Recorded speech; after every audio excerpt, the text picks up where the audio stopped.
Yeah, man, that was actually pretty good, brother. I just and see, but you're not a comedian, so you're not necessarily looking to add more meat, a la jokes on the bone.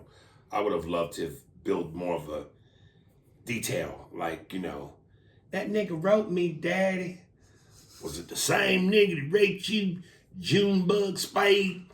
Nah, daddy. You fucking another nigga. Yes, daddy. What's this nigga's name? Oh, daddy. Tell me the nigga's name. Oh, Steve. So, yeah, just to give it some more flair. But you're getting there, baby. It's getting all the meat off the bone. Yes. You like a new hoe that your pimps A&A put on the block. You got the outfit, you got the strut, but you're not making enough money yet. You're bringing us bullshit. But keep working, and you're going to eventually bring us the right kind of coinage. All right? We're going to slap the shit out you. Get on that goddamn corner. All right. Andy's the Jewish pimp. He don't say nothing. I collect the money. He collects the money. Hey, how much did you make? I reinvest it. Yes. There's a profit sharing program with me and the hookers. Damn, that's the right kind of pimp. Evan Venser, improv questions. Irvine Improv and Questions. Sup A&A podcast. My name is EJ, and I had the pleasure of seeing you guys Friday night at the Irvine Improv. I'm probably one of the few Asian listeners on here. No, Everett. There's you and many of your partners that listen to this. You both killed it. I had a great time with my friends. I just had a few questions. Question number one. I really don't see the appeal of Gemma. I love this guy. You know what the appeal is? She's smash.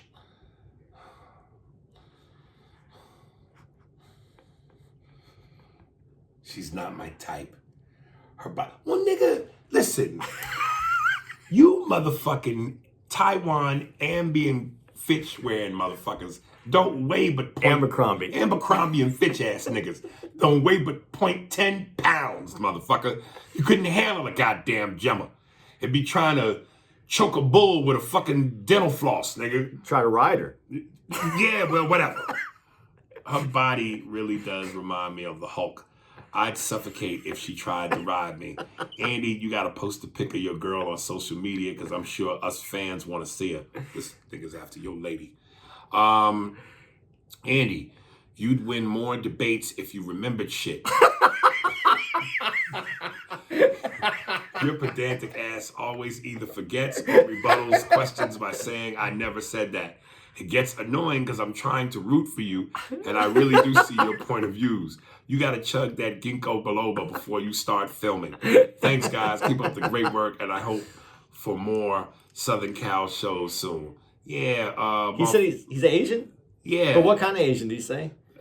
White. I need Everett Venser? I need some of them Chinese herbs to get my I need brain some working. of them Chinese names in your name. Everett Venser?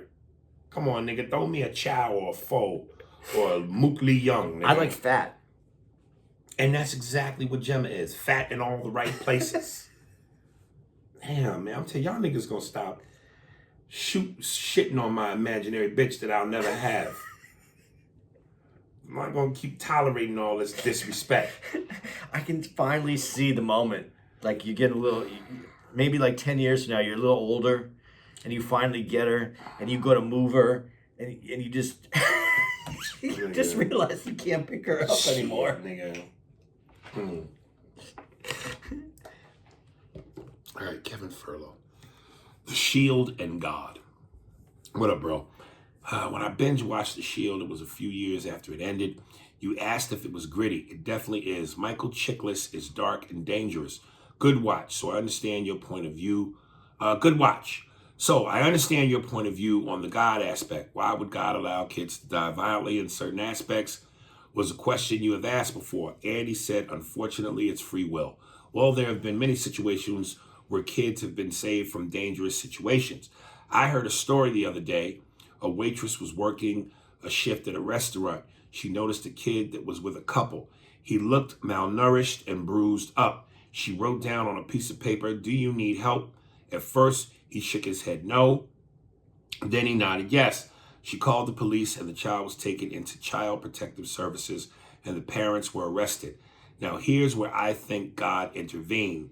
The waitress was only there because the regular waitress called out. 2, the family was sitting at the only table where the waitress could turn her back to the parents and they not see what she was showing the kid. I don't know, but I'm not sure if the other waitress would have cared or noticed the kid in distress. The kid would have been another tragedy waiting to happen. I wanted to give you a different aspect of your struggle with believing. I respect you and how you feel, though. I love the podcast. You are simply hilarious. Andy, you are forever a brother from another mother. Much love to you both. I'm not going to go off on a wild tangent about this because this is one of those things we've covered a million times and we could get lost in talking about it and let too much time go by before we read the next email. I will say this, or it could just happen to be that was the circumstance. Look, we could sit here and play imaginary what ifs all day. We don't know. What makes my what if any better or any less than yours? I don't know. But it just so happened that worked out for that kid. The thing that's preposterous to me is to somehow suggest that was God's intervention when it's like you could think of 1,000 scenarios where kids got fucked. So what happened? God didn't feel like intervening in those? Why this one and not the rest? So come on, man. To me, it's just, again, life's a fucking random, no making sense gamble. Sometimes it works, sometimes it don't. Why are you laughing? When you said preposterous, it just reminded me of Tyson having this conversation, and out of nowhere he just said it's preposterous, and that's a Tyson word. I'm sorry, it just made me laugh. There's certain words that make me laugh. Oh, okay. It's still free will. So if on the day before your wedding, if you walked in your house and you caught me savagely fucking your fiance, and you were mad. And I didn't want you to be mad. All I have to go is go, hey, man, I know this looks preposterous. There. All right. Shock the shit out of me. I wouldn't be able to help myself. I'd just start laughing. I'd be upset, but still laughing. All right. It's still free will, though, in that woman wrote a note. And I'm not trying to minimize this or make it small. If you believe in God, and we all have different beliefs in what that is. Right. God is just a word. It doesn't actually. It manifests itself differently through everybody else's brain. How we all look at what God is, because God has different names in different religions. God isn't the actual God. So if you look at our history of our world, there's been always great injustices, horrible happenings throughout this whole world. It is the free will of man, and if you believe however you believe the power structure that created us, it has given us and granted us free will to run and ruin this world. And I do believe that there are always moments where someone can do well, someone can do good, someone can make humanity better. It's a matter of us doing that. And that lady saw a situation. She could have easily said that wasn't her responsibility. It wasn't her business. She could have turned her head. Her free will made her take that chance and opportunity, whether she could have gotten in trouble, lost her job, be attacked by the parents. She put out the note. She went the extra mile because of her free will to do something for humanity. And this is what I think it's why I'm saying I'm spending so much more of my time trying to understand myself, my place, humanity, and grow. It feels like if we want to, we could always look at something from any angle we choose that best supports our narrative and tie shit together. Yeah, but you can untie it too. Right, that's why I'm trying to say, who's to say my system on believing what is or isn't doesn't make me right or wrong over you. It's just whatever you believe. Because again, there are gazillions of kids who die heinously. Is God picking sides? I'm gonna save this one, but not that one. That would be fucked up. So since we know that that I don't think God would pick sides, then I don't chalk that up to, man, God intervened on that one, but he didn't intervene on the other one. Just shit happens. Unfortunately and sadly, shit happens. And shit happens, and some people get fucked, and shit either happens or doesn't happen, and some people don't get fucked. That's just it. But if you believe in a different structure than just this life, getting fucked here doesn't mean that you were fucked. It just can mean that this time period, which is very small, how much time we spend on this earth, no matter how painful it is to spend whatever amount of time we do spend here, that doesn't mean there isn't, that it's just completely unjust. There may be a different reward. There may be a different place. We are all, I'm saying that we individually, if we looked inward to our humanity and tried to do things differently for the betterment of all of us, I think things would change. Unfortunately, not everybody's going to do that. And to knowing that your neighbor isn't going to support you, will you still support your neighbor? That's the hardest thing here. And I don't know. And this is where the idea of God and following his rules is very tough. Ghetto Casanova for you. An officer and a SpearsBerg. I like that. What up, A&A? I can't thank you two enough for a great show and a shout out. Respect always to you both. Now, I don't think I read this, but if I do, let me know. Now to get to the gritty point. Tiffany is fucked up for what she said and did. I gotta watch it first. Basically saying I gotta screen you before I let you in type of bullshit. And we all heard your stories about how you helped her along the way. She was homeless. She said she can't wait to get to a house like yours, and now she acted like she doesn't even know you. To protect the brand talk sounds like some $10 a lot of hogwash, or something a certain grown little man would say, especially since he's been his understudy a lot. I play a lot of devil's advocate and say as a female comedian, it can be harder to get your foot in the door, and she wants to play it safe. And yes, she's put blood, sweat, and tears into her craft, but like me and many others, we first found out about her from the Girls Trip movie, where she was booty hole this and booty hole that, but hey, she's got a brand to protect. Now for Paul Mooney, he was definitely built different. He was in the Stay Tuned next week for a new episode of Good Times era, and actually starred in, and back then it was Black People versus the World. So the nigga talk was in his DNA, like your Jordan talk. That's good. Of course, we all would have had to have seen him get everything that he so rightfully deserved, but like him, I'd rather be loved, respected, and appreciated in the streets. Yeah, it may not get you the biggest financial work, but you get a lot of little work that basically adds up. He said what we all felt and would love to say to people. And when you think about it, race is everything. Politics, love, religion, science. So if you look at it that way, he did cover everything. And just like you wouldn't do a Steve Harvey impression, Godfrey shouldn't do a Paul Mooney impression. Hell, you even gave up your Denzel impression to the homie C. King. It looks like Andy's son needs to run and tell Godfrey his Mooney impression is declined.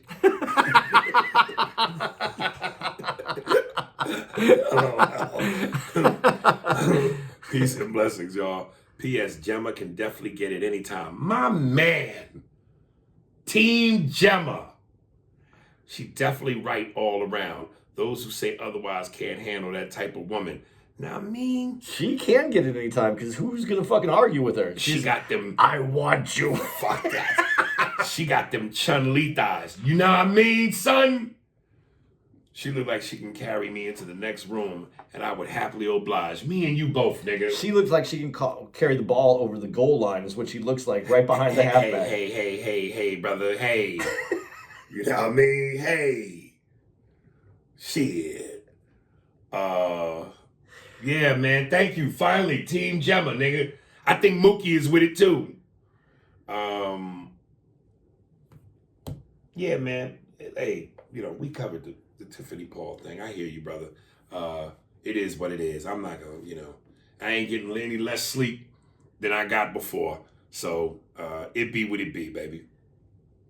And you know what, though? I do want to say something because a lot of people who might not have heard past episodes of the podcast, by what they said, is like, you helped out Tiffany.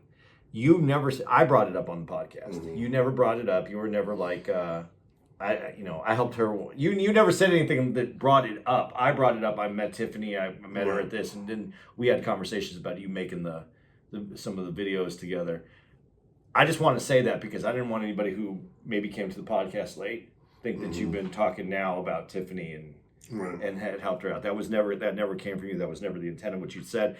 I'm not saying that that email was trying to say that. I was just bringing that up for people who are new listeners. No, like you just said, you covered it already. But this Gemma thing. Yeah, come on, man. I'm telling you, man. I don't think there would be any limit to my nastiness, or what I would do to her, or what she could do to me. Oh, I'd never been into urination, but I might let her piss on me, nigga. I got a feeling it'll taste like something Spanish. Sangria? Well, sangria, nigga. Sangria mixed with lemonade, nigga, or some sweet tea or some shit. Oh. Dude, I hope she doesn't push when she pisses because she'd probably knock you down. I love it. I love it. Ain't no pee like pee that can shoot you across the room. Gemma's, dude, we all like what we like. It's subjective. Right. There we go. I'm trying to find something. Gemma's. I know. Doom, doom, doom, doom. I love it. Did I read this one? God, I'm telling you. If someone could make that where Bill Bixby is walking and instead of turning into Lou Ferrigno, he turns into Gemma. Love it. That would be amazing. Love it. Did I read this? I don't think so. I know, but certain things, you see certain keywords, and it starts fucking with you. I think I might have read this from Frank C. Graham, my cream hollandaise sauce. I think I read that. Sure. I think so. Let me bear with me for a second. Get you some ginkgo biloba too. Dude. Yeah, I'm gonna go to some. That dude didn't even waste any time to call me out. Just straight. Yeah. Get everything.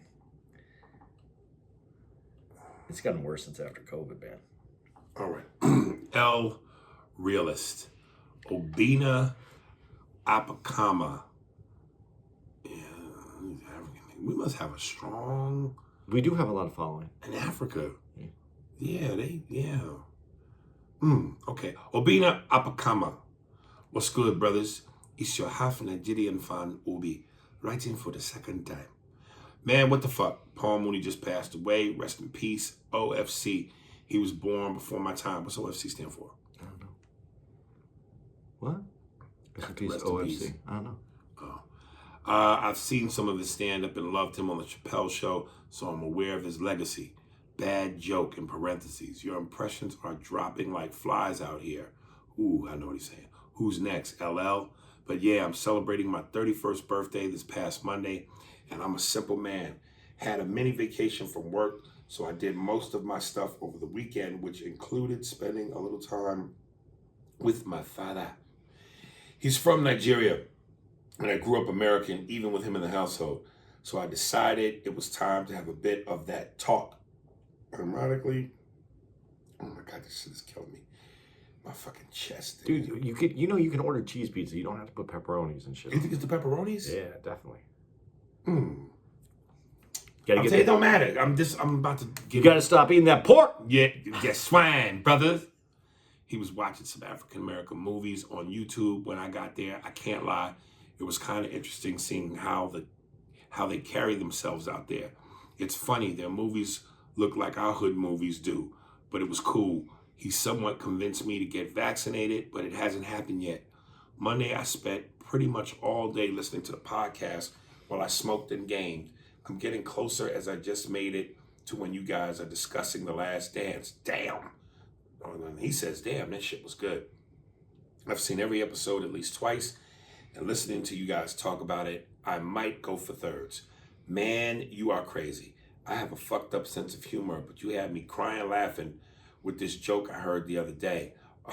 The ninja said one of the members of Crisscross passed away, and you wondered if they put him in the casket backwards. Jesus, that was gold. I have a few topics I want to get to, but we'll get there. My top 5 comedians of all time. Remember my age now. 1, Patrice O'Neal. 2, Ari Spears. 3, Corey Holcomb. 4, Dave Chappelle. 5, Greg Giraldo. 1 through 4 is self-explanatory, but Gigi was slept on. He's in the same category with Patrice to me, and sadly they both went out before their time. Also was the best on every roast he was on. Andy knows what's up, I think. I'll get to the other topics next go around. Y'all keep working. Much love from the South, LOL. I like Greg, and he was a very sharp writer. But comedically, he didn't do for me what Patrice did. No, I thought he was very ahead of what he was doing. Really? Yeah, I did. Okay. But there's a lot of guys that I think are ahead, but different things. Death obviously takes you in a different direction. Right. Jon Stewart, I thought, is a very funny comic when he was younger, and then he did start doing the Daily Show, and that took him in another direction. Right. That took him out of doing the direction I thought he was what kind of comic he was going to be. Right. So I think there's a lot out there, but this is also the business it changes paths. Mm-hmm. So, but his top 5 on his age it's respectable. Yeah. There's people that he's definitely missing. Who? Well, because of his age. I can't make a list without putting Pryor in that list. Right. Well, remember he said because of his age. I know, that's why I said because of his age. Right. But I know that Pryor doesn't hold up to this younger generation. Right. And it's unfortunate because there's a lot in what he's saying if you get past some of the older thoughts that are in it. Right. Again, I always said I recognize Pryor's genius, but it didn't hold up to me. A lot of it didn't hold up to me. It is one of the he is definitely the funniest person that I've ever listened to. But Chappelle is right there now. Right. So I don't know. And honestly, Patrice was, but Patrice doesn't have a huge body of work. Right. And the same with Eddie Murphy, but Eddie Murphy has a movie body of work, but he doesn't have the stand-up body of work. Right. But that didn't make a difference to you. You put him up there with everybody else. Okay. I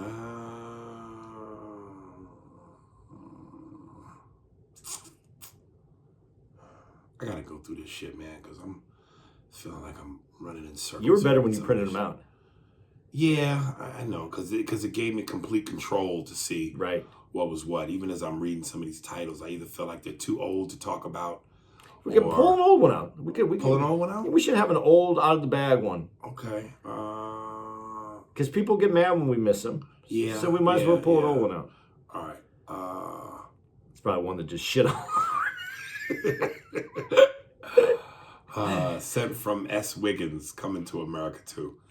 Some thoughts on Coming to America 2. Personally, I didn't have high expectations for the sequel because, in general, sequels never live up to the original, especially 30 years after the fact. I do agree with the notion that they waited too long to do a sequel. In a recent interview, Eddie Murphy said that they never really intended to make a sequel, but never ruled it out. The first movie ended in a way that everybody lives happily ever after. Eddie also says the reason they decided they finally make a sequel is that he realized that there was a sort of a cult following for the original. For me, this was about nostalgia. I came away from the movie feeling indifferent. When the original movie came out, I was in high school. I think what was funny to me then isn't necessarily funny to me now. Take that for what it's worth. That's part of the problem making it a sequel to a comedy 30 years after the fact. It was enjoyable, but not one of Eddie's best. I think the sequels in general, especially comedic ones, have to be made within 3 to 5 years of the movies that precede them, when the ideas are fresh and relevant. Other thoughts? Totally agree with you on today's rap music versus real hip-hop. I saw some of the responses to you on Instagram using the fact that today's mumble rappers are selling out shows, implying the black thought of the roots could not do that anymore because it's played out. Vanilla Ice, Tone Loc, MC Hammer sold out shows too, but weren't real hip hop. They represented a low point in rap music culture, connected itself, and they disappeared. Yeah, I agree with everything you said. Next, trying to find a new email. You see what I'm saying? Like it felt old. Yeah, it did feel old. But there's some stuff in there. Like I was gonna say, can you think of a movie that they waited on too long to make besides that one? Like I think Godfather 3. Why? Because Al Pacino's being older. It just didn't have that. It just didn't feel right. I think that's what more of. I don't know that it was a waited too long thing. I just think it wasn't. I personally don't think it's as bad as everybody says it is.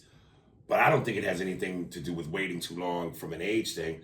I just think a lot of people thought it wasn't a great movie, writing-wise. I'm not disagreeing with that, but I think it's because everything had gone so long that it had to be exceptional, and it just wasn't. It wasn't. It didn't hold. Right. The same thing though with Coming to America. The first one was exceptional. Whether it still holds up like you said right now, but it had to be. It had a bar that it had to get over, and it didn't even come close to it. Yeah, I think that movie. But I don't want to backtrack because I think I probably said they waited too long. But even if they waited as long as they did, it still could have been a better movie. But Bill and Ted's Excellent Adventure that they remade recently. I don't even see why you would want to remake that. But they did it. And you know why this is where I think Keanu Reeves is so cool. I think he did it so that everybody who was in that movie can make some money. Yeah. And there was a fan base for it, so why not throw it out there? See? What would Keanu Reeves say if he was Santa Claus and it was time to take off and deliver the presents and he's sitting in a sleigh? Oh, Steve? No. No, honestly. Oh. Steve should have played a little bit of music right there and just cut it off. Okay. Yeah. All right. Skids. It's just kids. I'll tell you a movie that they waited too long to make that should have made right away. 48 Hours. Yes. I told you the most ridiculous aspect of that movie was Eddie fit into the same suit he had into the first one, and this nigga was clearly 20 pounds chunkier. Yeah. But he's in the same fucking suit. But that movie was made to be made again. I don't know why. Yes. Why would you wait on that? So, there's he's right though. You can't wait on a comedy. And then there are some sequels that should not be made. If it says in the script of Beverly Hills Cop 3, Uncle Dave. No, you don't make that movie. Uncle Dave from Wally World, nigga. Uncle Dave! Get the fuck out of here. That movie is so terrible. Beverly Hills Cop 3 is terrible. Well, how many threes are good? How many threes are good? What's a 3 that was good? The third Star Wars was good. Return of the Jedi. Yeah. It was It wasn't as good as 2. But it was good. But it was better than 1. It was good. Lethal Weapon 3 was good. I'm trying to remember which one is 3. Yeah, it was the introduction of Rene Russo. Yes. Yes. Yeah. 3 was good. What's another good 3? But Rocky. Rocky 3. But Hey woman. Hey woman. I bet you stay up late every night wondering if you had a real man. I tell you what, bring your pretty little self to my apartment tonight and I'll show you a real man. You are you, girl? Aliens 3 wasn't good, right? I don't remember Aliens 3. I remember that 2. Was the one Aliens was better than even Alien. Aliens 2 was better than Aliens 1. Yeah. But Aliens 3 was the one with Charles Dutton. You know who Charles Dutton is? Black dude from the TV show Rock on Fox. Yeah. And she was in the all-male prison. Yeah, that was... It was all right. All right. What another good? There's got to be a 3. You're right. 3s. 3s are tough. 3s are tough. What was there a Predator 3 that would? No, and Predator 2 was horrible. You don't replace Schwarzenegger with Danny Glover, nigga. Danny fucking Glover. That's Arnold. What if Danny Glover did Arnold's voice? Yeah. I can't know. I can't even. He does his neck. He does his neck like it. I'm too old for this shit. Nah, I can't even. I'm trying to think of one more. What's a good action movie? Was Die Hard 3? It's the one with him and Sam Jackson in New York. Yeah, that one wasn't bad. It wasn't. One is still the best. Yeah, but Die Hard 3 was interesting. I don't know that it was good. Raiders of the Lost Ark. 3 was with Sean Connery. Yeah, I believe so. That's a tie with me with 2. Because I like that little Asian kid. That Asian kid was funny. Dr. Jones. Dr. Jones. He was a cute, adorable Asian kid. But 3 was good because Sean Connery was funny in that. Yeah. When they both slept with the... Yeah. But, yo, Die Hard. Let me go back to Die Hard. How'd you like 2? I liked 1. 1 was the shit. Yeah. The plane thing in the snow at the airport is cool. But 1 was the shit. 3 was interesting. And from there, it got sloppy. 2 was a little cornier. It had... Okay. Because they tried to bring it back. Like, it was all callbacks to what happened in 1. Right. Okay. Terrell. Old heads versus young heads. Yo, Aries, I just saw the video you posted on Instagram of you flowing while doing Hove. That shit was fire, dog. I should play my shit at the end of the fucking podcast episode. Let niggas know I got bars, nigga. It's good. I'm fat. I think I'm gonna do that. It's gonna cost you $20. Shit. I think I'm gonna do that, dog. Cause I got some bars. Nigga. You should do one. You should do one, and that way you could have. Who's the dude who always says they're all garbage? Garbage bag production. Eric Venable. Oh yeah. No, that's the doctor. Just that way he can rate you. Look, man, I always throw out a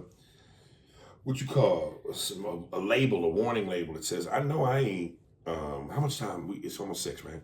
Yeah, it's yeah. How much time have we done? 32 minutes.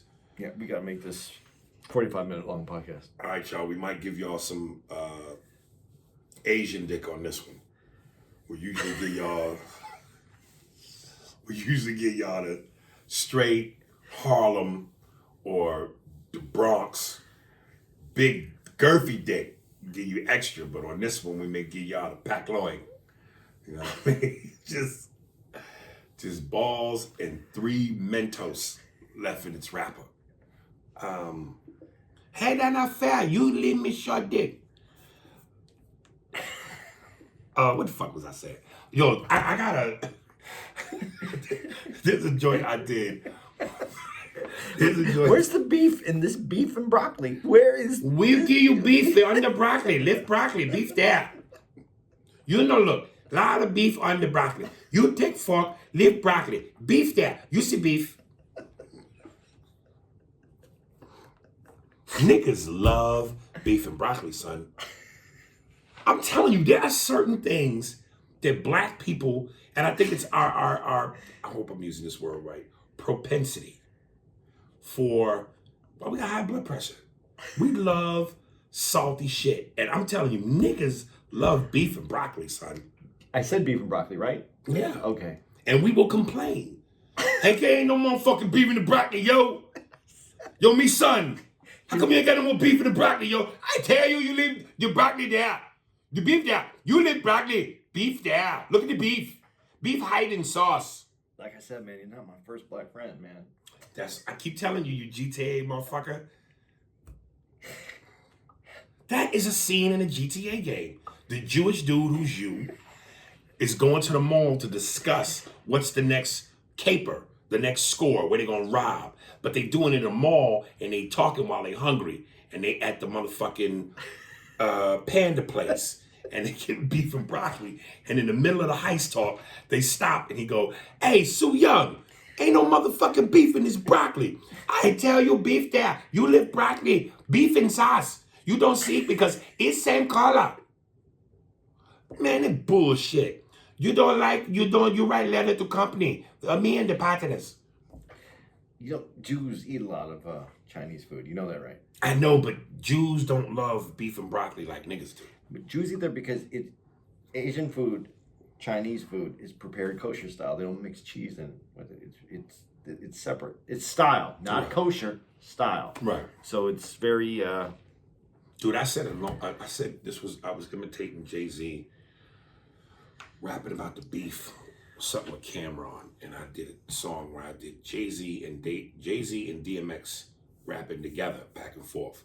And I said some shit at Jay-Z where I said, I'm gonna take 3 shots of the gat, bust it so you've been warned.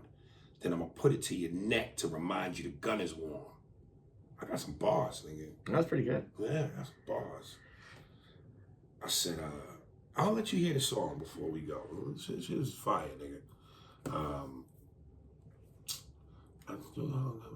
Fuck. Damn. Yeah, it was fire. Dude, I just like when you did that mumble rap song for breakfast, and you wouldn't do it again. Dude, it was so fucking funny, and it sounded like everything that was out at that moment. I know. Was I starting to read this? Yo, Aries, did I read the whole thing? No. Fucking. Oh, okay. That was fire, dog. It was you on this new era of hip hop. I'm only a few years younger than you, so I came up in the same era as you. When you think back to the golden years of rap, 90s and even early 2000s. Oh, God damn. COVID. Nah, I'm one of the vaccine boys. The vaccine boys are back in town. Whatever The happened to Bus vaccine Boys? Shot, ain't no COVID around. That's good, man. You should call them up. The Bus Boys need a song. Yeah. Earlier, it was about your wordplay, your metaphors, and storytelling. Not many asses you can, not how many asses you can make shaking a club. These days, you can literally say anything and you're a hit. These damn Dr. Seuss rhyme cats. These damn Dr. Seuss rhymes these cats do now are straight trash. You can run circles around these youngins in your video. And like you say, you're a comedian, not a rapper, but you killed it because you take pride in what you do. I don't think most of these mumble mouth rappers have that pride. For every Kendrick Lamar or J. Cole, there's about 10 Tekashi 6ix9s, and that's sad. Keep doing y'all thing, fellas. I look forward to every Wednesday and Thursday to have you two join me on my ride to and from work. Hopefully you guys will be coming to Northern Cali soon. Stay safe, gentlemen. Terrell Jackson. All right, I'm going to say this, though, before you start, because there really is only one Tekashi 6ix9ine. That's the problem. One dude who figured out how to make fucking millions of dollars. Right. Let other people think that they can make millions of dollars. Right. But that was the one. I don't think there's another one that's going to get by like that. Right. Yeah. All right. Sorry, boys and girls. We might have to cut this short because I got to jump my black ass in the shower. And we got to get to the club in what, half hour? It's 6:04. So we got to mosey on out of here. I'm so sorry. I feel like I'm cheating y'all. You know what we should do? I'm going to tell you, you might not like this. Mm-hmm. I think if we could have Steve go back and cut in your favorite episode, the Pussy Podcast, just the part where the snippet where I'm giving the lesson, right, and drop it in here because there's a lot of people who've joined up and haven't heard that yet. Right. Give some people some incentive to go back and listen to some of the. You might be right. Instead of me saying, and that's how I get pussy, let me tell y'all how I get pussy. Yeah. I like that. Steve, we're going to have you do that. And that part, you can hear this. Don't cut this part out, Steve. Let the audience hear us talk to the Wizard of Oz, the man behind the curtain. That part in episode 27 of the Pussy Podcast, once I start describing how to get the pussy, play that. Matter of fact, Hey, everybody. Welcome to the Spears and Steinberg Podcast, better known as A&A. This is the Short Change Podcast.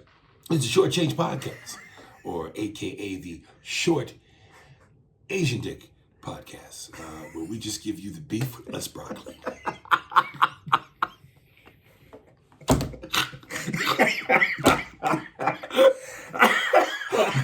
Coming up now, as DJ Steve is going to play, this is the Cunnilingus Teachings by Ari Spears on how I get pussy.